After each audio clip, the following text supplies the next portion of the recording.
Le constat est triste. Où sont passés les enfants dans nos villes ? L'enfant se déplaçant seul dans la ville où le village a disparu.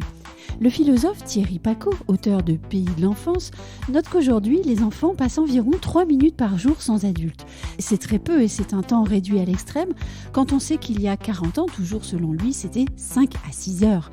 Et puis, ils étaient 85% d'entre eux à se rendre à l'école à pied, alors qu'aujourd'hui, dans l'OCDE, ils ne sont plus que 8% à le faire encore.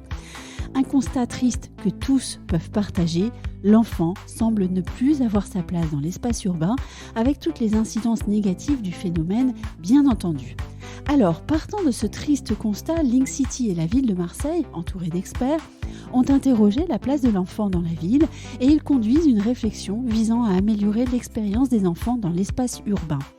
Or, les freins sont très nombreux, des freins liés à la sécurité évidemment, mais aussi des freins culturels, comportementaux et même assurantiels et réglementaires. Un constat triste qui conduit donc à réinterroger les modes de conception des villes et à enquêter premièrement et directement sur le terrain. À Marseille, les enfants ont été interrogés sur leur vécu de la ville via un atelier et Link City, qui travaille depuis longtemps sur la question, intègre dans ses projets des aménagements en faveur des enfants.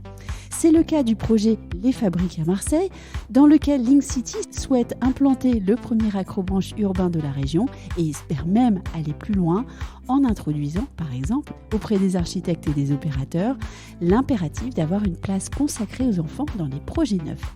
Alors voilà pour aujourd'hui. Personnellement, j'ai trouvé cette information communiquée par Link City très importante. J'espère qu'elle vous a aussi touché. Et bien sûr, on se retrouve très vite pour un nouvel épisode de Newsroom pour les ondes de Limo.